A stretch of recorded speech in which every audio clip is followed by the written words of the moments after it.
이 시간 은혜 받을 하나님의 말씀은 신약성경 디모데후서 2장 8절로 13절까지 말씀입니다.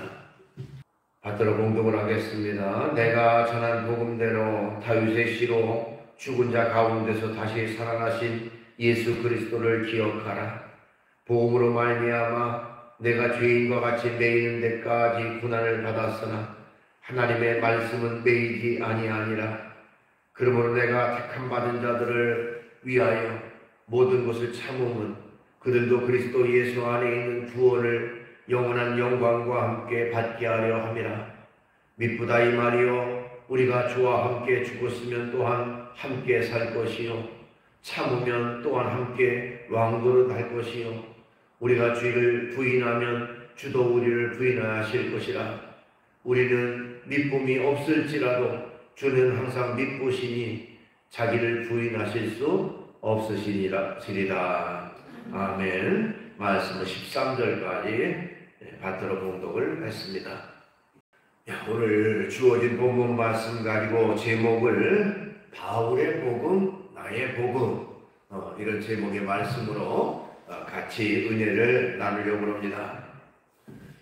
오늘 본문이 포함된 디모데 후서는요, 바울의 마지막 서신이다. 이렇게 알려져 있습니다.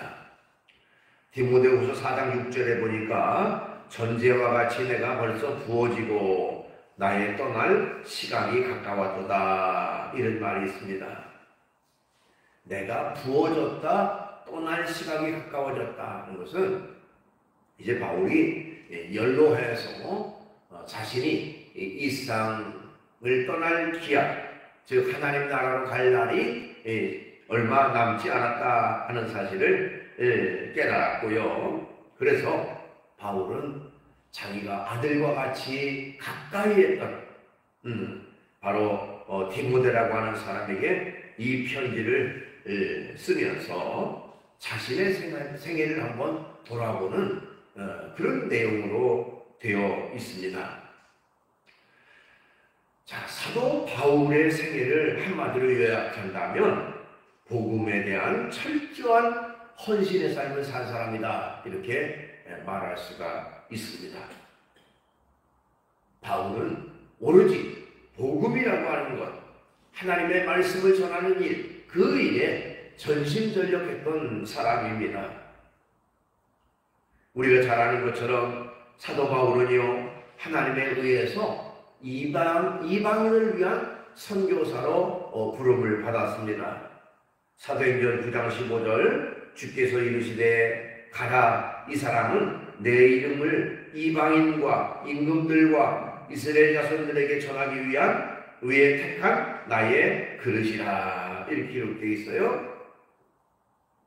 특별히 이 사도 바울은 이방인들, 즉 유대인 외에 다른 세계 모든 사람들을 복음으로 인도하기 위해서 택함 받은 그런 하나님의 일꾼이 되었던 것입니다.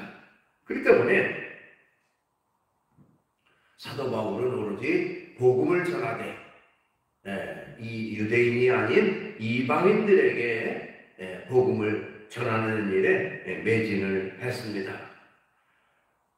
우리가 잘 아는 대로 이 사도행전을 읽어보면 사도 바울은요 1차, 2차, 3차 이 세 차례에 걸친 선교 여행을 다니면서 이제 복음을 전하는데요. 그 지역은 오늘날 여러분들이 잘 아는 그 튀르키예 지역을 중심으로 하고, 그리고 이제 점점 멀리 가서 동유럽 지역까지 주의 복음을 전했습니다.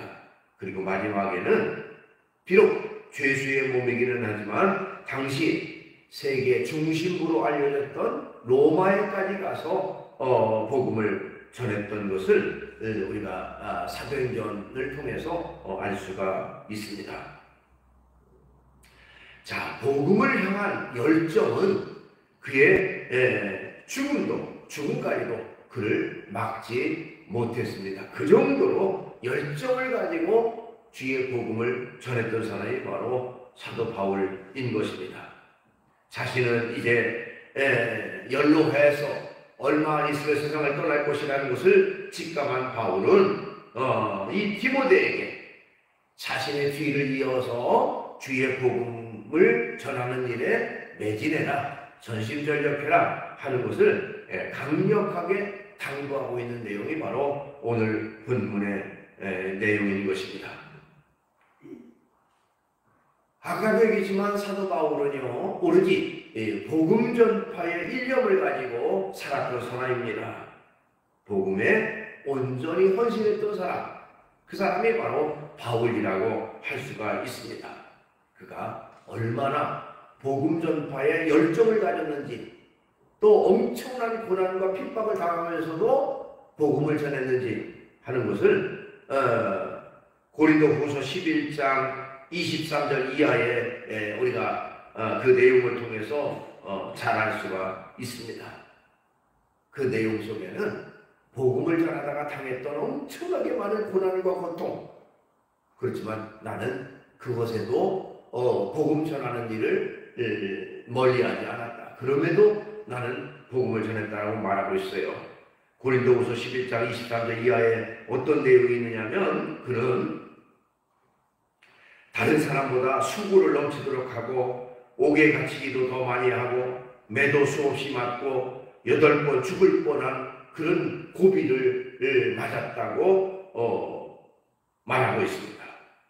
또 40에 하나 가만매를 5번 맞았고 3번 태장으로 맞고 1번 돌로 맞고 3번 파손하고 일주일을 깊은 바다에서 지내기도 했고, 또 여러 번 여행을 하면서 강의 위험과 강구의 위험과 동족의 위험과 이방인의 위험과 시내의 위험과 광야의 위험과 바다의 위험과 거짓 형제 중의 위험을 당하기도 했으며, 수고하고 애쓰고 여러 번 자지 못하고 줄이며 목마르고 여러 번 춥고 굶고 춥고 헐벗었다고 했습니다.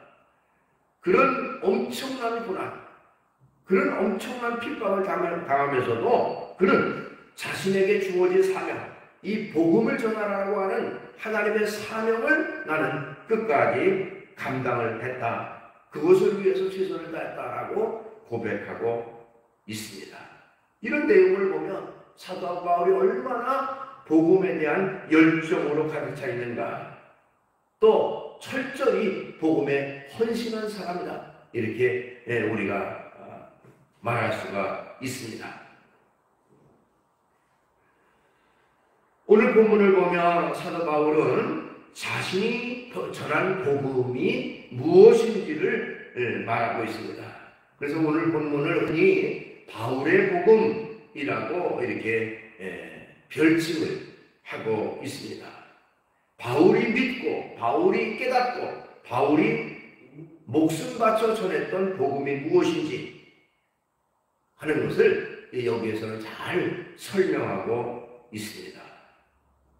자, 바울이 전한 복음이 도대체 무엇이냐? 그는 오늘 본문 이 8절 말씀을 보면 내가 전한 복음대로 다윗의 씨로 죽은 자 가운데서 다시 살아나신 예수 그리스도를 기억하라 하는 말이 있습니다. 자, 바울이 전한 복음이라는 게 뭐냐? 그것은 바로 예수 그리스도의 복음을 말해. 예수가 어떤 분이냐 하는 것을 거기서 말하고 있는데요. 우선은 예수님은 다윗의 씨로 태어난 분이다, 그렇게 말하고 있는 것입니다. 그렇죠? 아까 읽었던 8절 앞부분에 다윗의 씨로 그렇죠. 다윗의 씨. 이 다윗의 씨라고 하는 의미는 어떤 의미가 있냐면 바로 구약 성경에 하나님께서 메시아를 주실 것이라고 약속하신 그 메시아가 곧 예수 그리스도라 하는 것이 바로 다윗의 씨로라는 말입니다. 그러니까 하나님은 인간을 구원하기 위해서 이 땅에 메시아를 보내주시겠다고 구약 성경을 읽어보면요, 여러 번 선지자를 통해서 약속을 하셨습니다. 그런데 구약 성경에 예언된 메시아, 구세주, 그분이 곧 예수 그리스도라 하는 것이죠. 그것이 바로 다윗의 씨로 이 땅에 태어나셨다는 의미가 그 속에 포함되어 있습니다. 뿐만 아니라 다윗의 씨로 태어나신 분이라는 의미는 예수 그리스도는 인간의 몸을 입고 이 땅에 오신 분이라 하는 의미도 포함되어 있습니다. 우리가 잘 아는 대로 예수님은 하나님과 동등하신 분입니다. 하나님이신데 인간의 육신을 입고 이 땅에 태어나신 분입니다.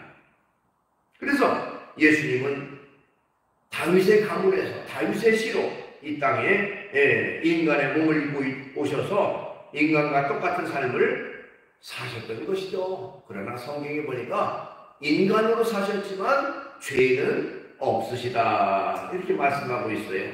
히브리서 4장 15절 우리에게 있는 대제사장은 우리의 연약함을 동정하지 못하실 리가 아니요 모든 일에 우리와 똑같이 시험을 받으신 이로되 죄는 없으시니라. 예수님은 인간의 몸을 입고 이 땅에 태어나셔서 인간으로 사셨지만 그러나 또한 그분은 죄가 없으신 완전한 전능한 하나님이신과 동등한 분이라고 하는 것을 말하고 있습니다. 이처럼 예수 그리스도는 다윗의 씨로 이 땅에 태어나신 분이다. 그 다음에 예수 그리스도는요 십자가에 죽임을 당하신 분이다 하는 것을 말하고 있습니다. 예수님은 아무런 죄가 없으시지만 십자가 처형이라고 하는 즉 인류 역사상 가장 참혹하고 가장 잔인한 그런 십자가 처형을 당하셔서 돌아가신 그런 분이라고 말할 수가 있어요. 그것은 자신의 죄 때문에 그런 형벌을 당한 게 아니라 모든 사람들을 대신한 대속의 죽음이었다는 것입니다. 그렇기 때문에 예수님의 십자가의 죽음을 통해서 우리 모든 사람들의 죄가 다 용서받고 깨끗함을 받는 그런 결과가 됐습니다.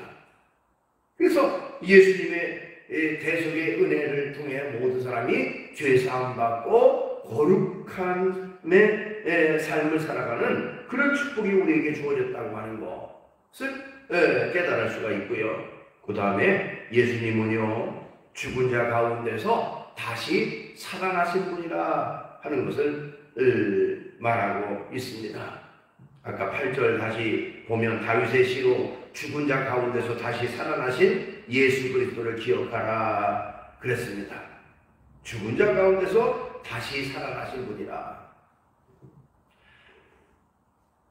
예수님이 우리 죄를 대속하기 위해서 십자가에 돌아가셨습니다. 모든 사람의 죄를 담당하고 십자가에서 죽으신 것이죠.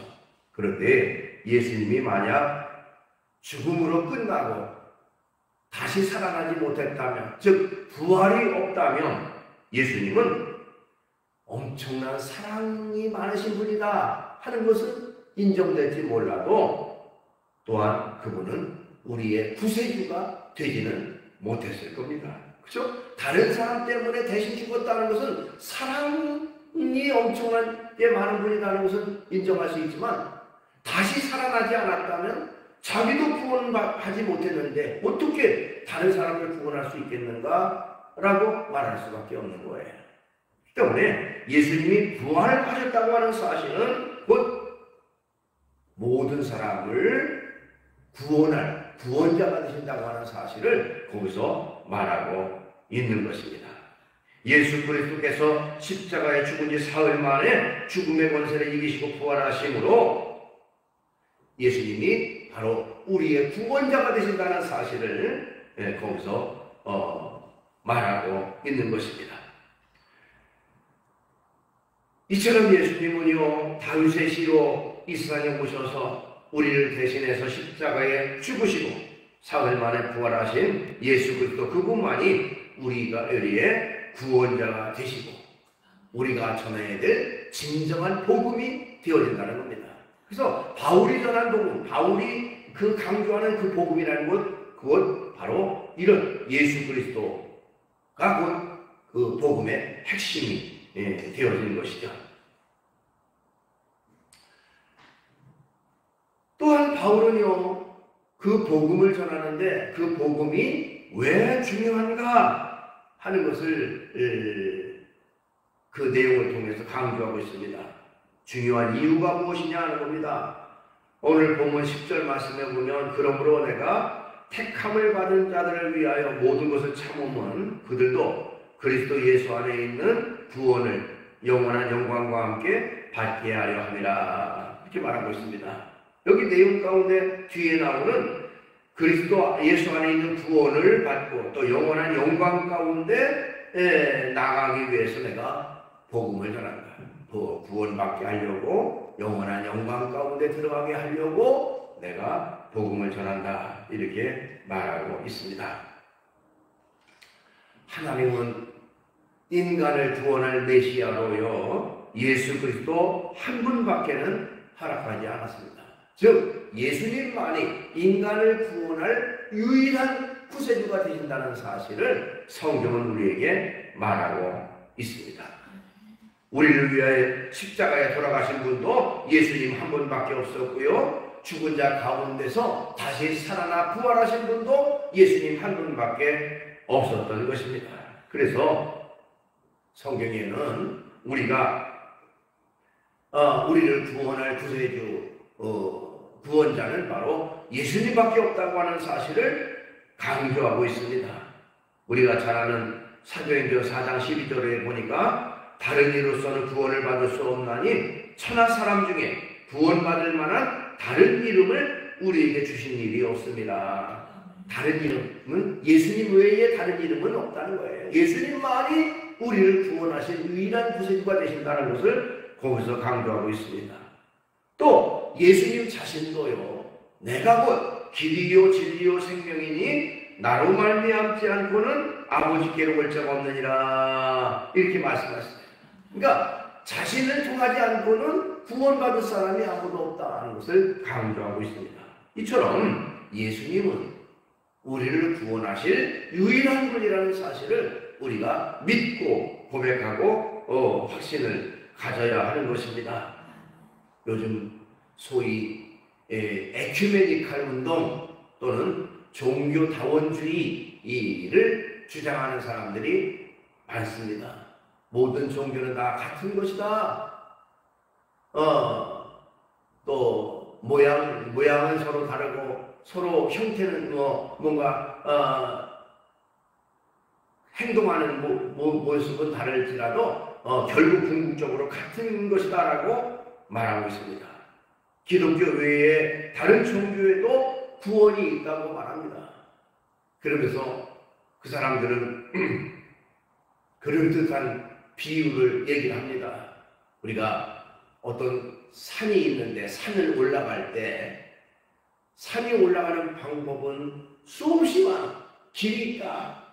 오른쪽으로 갈 수 있고 왼쪽으로 갈 수 있고 앞으로도 갈 수 있고 뒤로도 갈 수 있고 어쨌든 그 길은 다 각기 달리 올라가지만 결국 산의 정상에 올라갈 수 있는 것처럼 자, 모든 종교가 모양과 형태와 그 방식은 다를지라도 궁극적으로는 똑같이 구원에 참여할 수 있다 이렇게 말하는 사람들이 바로 종교다원주의 또는 에큐메니컬 운동을 하는 사람들입니다.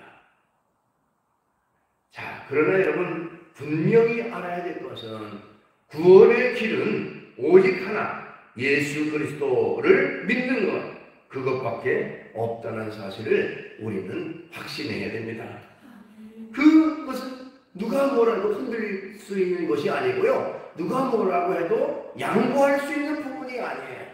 그래서 다른 종교를 가진 사람은 왜 기독교는 그렇게 이기적이냐, 왜 자기들이 믿는 예수님만 믿어야 구원받는다고 하느냐, 좀 다른 종교에도 구원이 있다고 얘기를 해주지 이기적이다, 독선적이다 뭐 이런 말을 많이 합니다. 그러나 그래도 할 수 없는 거예요. 왜? 이 길이 유일한 길이니까. 예수님을 통하지 않고는 구원받을 수 있는 방법이 없으니까 우리는 사실을 사실대로 얘기하는 것입니다. 성경은 분명하게 예수님 외에 다른 구원받을 수 있는 만한 이름을 우리에게 주신 일이 없다라고 분명하게 말씀하고 있습니다. 이것은 양보할 수 있는 부분이 아니에요. 이것은 다른 사람과 타협할 수 있는 그런 부분이 아닙니다. 그렇기 때문에 수없이 많은 사람들이요, 엄청난 고통당하고 핍박당하고 어려움을 당해도 끝까지 이 믿음을 지킨 이유가 바로 거기 있습니다. 왜? 예수님을 통해서만이 구원받기 때문에 내가 주님을 믿으니 나는 살아도 주의 영광을 위해 살고 죽어도 하나님의 나라 천국에 갈 수 있으니 나는 끝까지 주 예수님을 통한 복음을 믿고 따르겠다라고 끝까지 순교를 감수하면서까지 그 고난을 이겼던 사람들이 바로 과거에 믿음을 지켰던 사람들의 모습이에요. 로마 시대에 그 잔악한 예수 믿는 사람들을 원형극장에 끌고 가서 굶주린 사자들을 풀어가지고 그냥 거기서 물려 죽게 하는 그런 순교의 모습도 우리가 잘 알고 있지요. 또 믿음의 선진들이 우상숭배를 거부하고 끝까지 믿음을 지키다가 순교를 한 사람들이 많이 있습니다. 그들이 왜 그토록 자신의 목숨까지도 두려워하지 않고 순교를 했을까요? 그건 바로 예수 그리스도를 통한 구원, 예수님을 믿는 이 믿음을 통해 내가 구원받는 이것이 분명한 사실이기 때문에 그런 고난과 그런 어려움을 딛고 끝까지 복음, 믿음을 지켰다고 하는 것입니다. 히브리서 11장 36절에 38절에 보니까 믿음의 선진들이 이 복음을 지키고 또 복음을 위해서 어떤 고난을 당했는지가 잘 나와 있습니다. 또 어떤 이들은 조롱과 채찍질만이 아니라 결박과 옥에 갇히는 시련도 받았으며 돌로 치는 것과 톱으로 켜는 것과 시험과 칼로 죽임을 당하고 양과 염소의 가죽을 입고 유리하여 궁핍과 환난과 학대를 받았으니 이런 사람은 세상이 감당할 수 없느니라 못하느니라 감당하지 못하느니라 그들이 광야와 산과 동굴과 토굴에 유리하였느니라. 채찍질 당하고 톱으로 잘라지는 그런 고문을 당하고 고통을 당하고 죽임을 당하는 그런 어려움을 당해도 끝까지 복음을 위해서 기꺼이 자기의 목숨을 내놓을 수 있었던 것은 바로 예수 그리스도를 통한 구원의 확신을 가지고 살았기 때문에 그렇습니다. 예수님만이 유일하신 구원자라는 것을 믿고 확신했기 때문에 담대함으로 그렇게 나아갈 수가 있었다고 하는 것입니다. 사도 바울은 평생 동안은 이 복음을 위해서 일했는데 그 복음이 바로 예수 그리스도인 것이고 예수만이 구원의 유일한 길이기 때문에 예수님을 통한 이 복음을 강조하고 복음을 끝까지 전하기 위해서 최선을 다했다는 것입니다. 자, 그렇다면 바울이 전한 복음, 즉 바울이 전한 예수 그리스도 거기에 머물러서는 안 된다. 바울이 전한 예수 그리스도의 복음이 곧 나의 복음이 되어야 합니다 하는 것입니다. 바울이 전한 복음이 곧 나의 복음이 되어야 된다 하는 것이죠. 자, 바울은 이제 복음이 무엇이고 왜 예수 그리스도의 복음이 중요한가 하는 것을 쭉 설명하고 있습니다. 사도 바울이 믿는 복음은 곧 예수 그리스도이고 예수 그리스도를 통해서만이 구원받기 때문에 그 복음을 믿어야 된다고 강조했던 것이 바로 바울의 복음이에요. 그 복음이 나를 구원하고 나를 영화롭게 하기 위해서는 사도 바울이 믿고 전하는 그 복음이 곧 나의 복음이 되어야 된다는 것입니다. 그러니까 사도 바울이 전한 복음, 그것을 내가 받아들이지 않으면 그 복음의 능력이 나에게 주어지지 않아요. 바울이 전한 복음이 곧 나의 복음으로 고백되고 내가 그 복음을 받아들일 때에 나도 역시 예수 그리스도를 통한 구원에 참여할 수가 있다는 것입니다. 내가 복음을 믿어야 하고 그 복음을 복음 되시는 예수 그리스도를 나의 구세주로 믿고 확신해야 하는 것입니다. 시편 말씀에 보면 다윗은요 여러 가지 시를 많이 썼는데 그가 시를 쓴 내용 가운데 많은 표현 방법 중에 하나는 바로 하나님을 나의 하나님이라고 하는 그런 고백을 많이 했습니다. 시편 18편 1절 2절에 보니까 나의 신이 되신 여호와여 내가 주를 사랑하나이다. 여호와는 나의 반석이시요 나의 요새시요 나를 거두시는 이시요 나의 하나님이시요 내가 그 안에 피한 나의 바위시요 나의 방패시요 나의 구원의 뿌리시요 나의 산성이시로다. 거기 나라고 하는 거. 즉 하나님은 나의 하나님이 되십니다 라는 것을 강조하고 있는 거예요. 다른 누구의 하나님도 아니고 여기 나오는 바울의 하나님만도 아니고 바로 그 하나님이 나의 하나님 되신다고 하는 그런 고백입니다. 그럴 때에 하나님과 나와의 분명한 만남이 주어질 뿐만 아니라 하나님의 능력이 그대로 내게 주어지게 되는 것입니다. 때문에 우리 믿음의 성도들도 하나님을 알되 하나님은 믿음의 조상 아브라함의 하나님이야 이삭의 하나님이야 야곱의 하나님이야 그렇게만 믿지 말고 그들이 믿었던 하나님은 그들의 하나님일 뿐만 아니라 이제는 그 하나님이 곧 나의 하나님이라고 하는 사실을 내가 받아들이고 믿고 확신해야 돼요. 하나님은 누구의 하나님이니까 나의 하나님이에요. 나의 하나님. 그것이 중요한 겁니다. 내가 그 사실을 믿고 확신하고 고백할 때에 그 하나님의 능력과 역사가 내 속에 그대로 전해지고 그런 역사가 내 안에 나타난다고 하는 것입니다. 예수님의 복음이 모든 사람을 죄를 구원하고 영생의 축복을 가져다 줄 수 있지만 그러나 모든 사람에게 다 주어지는 것은 아니에요. 그런 능력은 있지만 왜? 바로 영접하는 사람, 예수님을 받아들이는 사람에게만 하나님의 구원의 능력이 나타나게 된다는 것입니다. 때문에 예수님을 나의 주님으로 하나님을 나의 하나님으로 예수님의 십자가를 나를 위한 십자가로 확신하고 고백할 때에 바로 주님의 능력이 나에게 그대로 주어지게 되는 것입니다.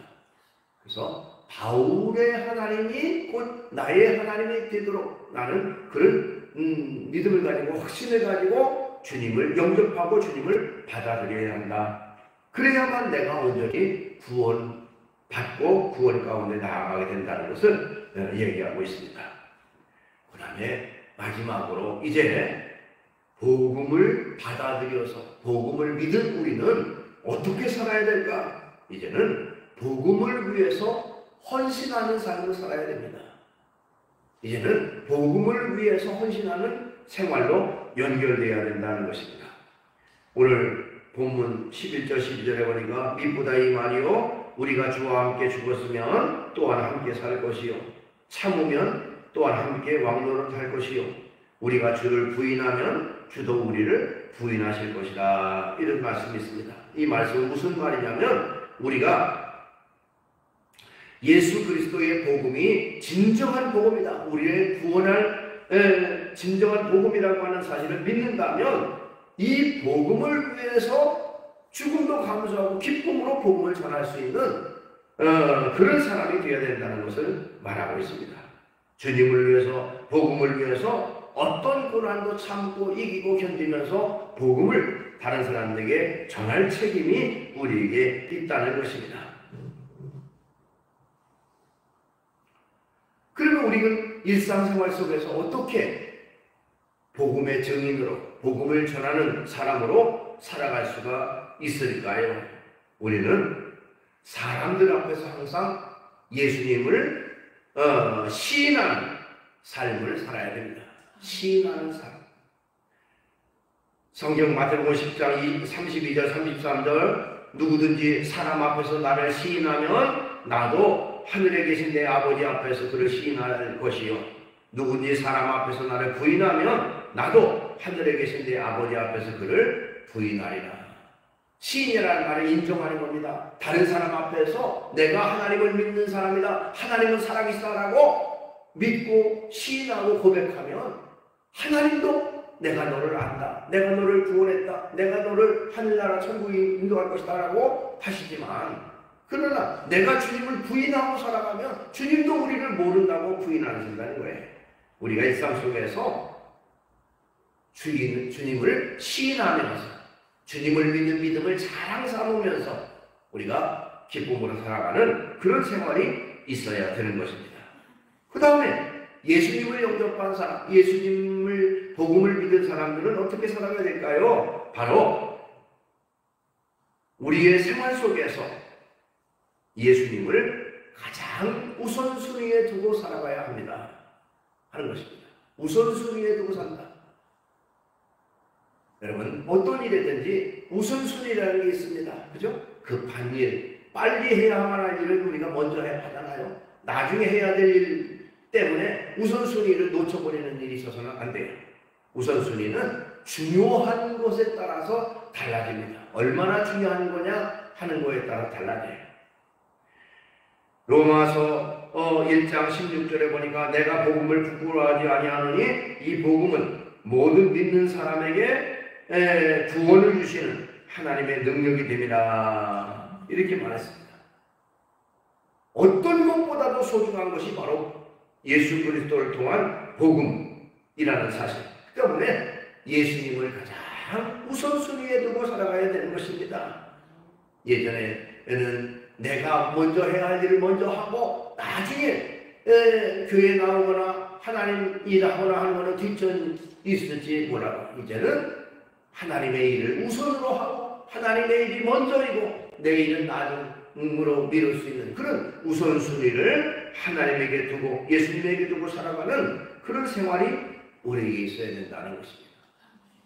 그 다음에 예수 그리스도의 복음을 담대히 증거하는 생활을 해야 하는 것입니다. 디모데후서 4장 2절에 보니까 너는 말씀을 전파하라 때를 얻든지 못 얻든지 항상 힘쓰라 하는 말씀이 있어요. 말씀을 증거하는 생활, 즉 복음을 받은 우리는 우리에게서 머무르지 말고 이제는 그 복음을 알지 못하는 사람에게 전할 수 있는 생활이 우리에게 있어야 된다 하는 것입니다. 예수님의 십자가 복음만이 사람을 구원할 수 있는 유일한 길이라고 믿고 확신했다면 이제 그 사실을 알지 못하는 사람에게 구원의 길 대신에 예수님을 증거하며 살아가는 것, 그것은 너무너무 당연한 것입니다. 때문에 나만 구원받으면 됐지라는 아니라는 생각이 아니라 이제 내가 구원받았으니 그것을 알지 못하는 사람에게 내가 구원의 복음을 전해서 그들도 하나님에게 구원의 길로 인도해야 되겠다. 그런 사명이 나에게 주어졌다는 것을 깨닫고 우리가 담대함으로 복음을 전하며 살아야 된다는 것입니다. 여러분, 우리가 복음을 전한다고 하는 것이 나같이 부족한 사람, 나같이 뭔가 말주변 없는 사람이 어떻게 다른 사람에게 복음을 전해 이렇게 약하게 생각하지 마시기 바랍니다. 나는 약하지만 내가 믿는 하나님은 강하시고 전능하시니 내가 말하는 그 말 한마디를 통해서도 하나님의 성령께서 강력하게 역사하셔서 놀라운 기적과 능력을 나타내신다는 사실을 믿고 담대함으로 우리가 복음을 전할 책임이 있어야 된다는 것입니다. 안산, 경기도 안산이 있지요. 안산에서 실제로 있었던 일입니다. 어떤 교회에 나이 많은 여전도사님이 계셨습니다. 그 여전도사님은 전도지를 이렇게 나눠주는 일을 몇십 년째 계속 하고 있었다고 해요. 그 기독교 서점에 아주 엄청나게 많은 양의 전도지를 주문해서 그리고는 이제 그 전도지를 가지고 매일마다 그 안산역 주변 광장에 다니면서 이제 나눠주고 전도를 했다고 합니다. 자, 어느 날 그 전사님이 기독교 서점에 와서 전도지를 주문하면서 내가 오늘 전도지를 사가는 것이 어쩌면 마지막이 될지 모르겠네요 하면서, 나는 이제 너무 많이 늙어서 전도지를 들고 다니면 전도할 만큼 기력이 남아있지 않아요. 한 가지 소원이 있다면 그동안 수도 없이 많은 전도지를 나눠주었는데 아직까지 내가 준 전도지를 보고 예수님을 믿게 됐다는 사람을 한 사람도 못 만났어요. 혹이나 그동안 헛수고만 한 것이 아닌지 그것이 못내 아쉽습니다. 이런 말을 그 점원에게 했다고 합니다. 이때까지 수없이 많은 전도지를 배웠는데 한 번도 내가 준 전도지를 통해서 구원받았다고 하는 사람을 만나지 못했다는 거예요. 좀 실망하고 낙심스러운 그런 모습으로 얘기를 했습니다. 그때의 서점 저쪽 편에서 어떤 한 젊은이가 그들의 대화를 듣다가 급하게 그 전사님 쪽으로 다가왔다고 합니다. 그러면서 노인께서는 저를 잘 모르시겠지만 저는 노인을 잘 압니다. 10년 전 6월 어느 날 노인께서 안산역 앞에서 저에게 전도지를 주셨지요. 전 그 전도지를 읽고 예수님을 영접했습니다. 그리고 제 가족들도 모두 저 때문에 예수님을 믿게 됐고, 제 동생은 선교사가 돼서 지금 인도에 가 있습니다. 저는 방금 노인이 하시는 말씀을 듣고 금방 알아볼 수가 있었습니다.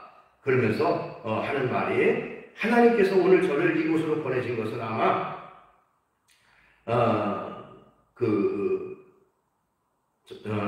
노인분이 나눠준 그 전도지 중에 적어도 한 장을 어떻게 하나님이 축복하셨는지를 알려주기 위해서 저를 이곳에 보내신 것 같습니다 라는 얘기를 했다고 합니다. 어떻게 보면 참 감격스러운 일이죠. 근데 중요한 것은요, 우리가 믿음으로 씨를 뿌리면 반드시 하나님은 거두게 하신다는 거예요. 그러니까 뭐 이게 싹이 날까, 이게 그 곡식을 맺을까, 열매를 맺을까 걱정하지 말고 기쁨으로 씨를 뿌리고 기쁨으로 물을 주면 거두게 하시는 분은 하나님이라는 사실을 깨닫고 우리가 해야 할 일은 기쁨으로 씨를 뿌리고 가꾸는 그런 일이 되는 것입니다. 복음을 전하는 것이죠. 그 열매를 거두게 하시는 분은 하나님이신 것입니다. 자, 오늘 본문에서 바울은 자신이 전한 복음에 대해서 말하고 있습니다. 즉 예수 그리스도가 어떤 분인지를 말하고 있어요. 우리는 바울이 전한 복음, 바울의 복음에 머무르지 말고 바울이 전하고 확신했던 복음이 곧 나의 복음이 되어야 된다. 그리고 나의 복음만이 아니라 이제는 다른 사람의 복음으로 되기까지 우리가 기쁨으로 전도를 하는, 또 전하는 그런 책임이 우리에게 있다는 사실을 깨닫고 복음 되시는 예수 그리스도만을 위해서 충성하고 원신하며 살아가는 우리 모두가 되기를 주의 이름으로 축원합니다. 기도합니다. 걸어가시 주님을 찬양합니다. 오늘 이 시간 바울이 전한 복음이 어떤 것이고 바울은 그 복음을 위해서 어떻게 힘썼는가를 살펴보았고요. 그 복음이 곧 나의 복음이 되어야 된다는 말씀, 그리고 나의 복음만이 아니라 다른 사람의 복음이 되기 위해서 우리가 그 복음을 기쁨으로 전해야 된다고 하는 것을 말씀을 나눴습니다. 주님, 복음 되시는 주님을 나의 주님으로 확신하고 담대함으로 주님을 위해서 살아갈 뿐만 아니라 또한 그 복음을 위해서 더 헌신하고 충성하며 전하며 살아가는 저희 모두가 되게 해주시옵소서. 예수님의 이름으로 기도하옵나이다. 아멘.